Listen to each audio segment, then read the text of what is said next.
Sordum sarı çiçeğe, annen baban var mıdır? Sordum sarı çiçeğe, annen baban var mıdır?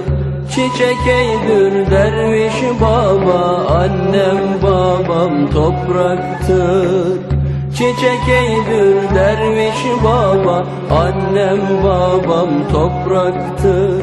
Hak la ilahe illallah, Allah la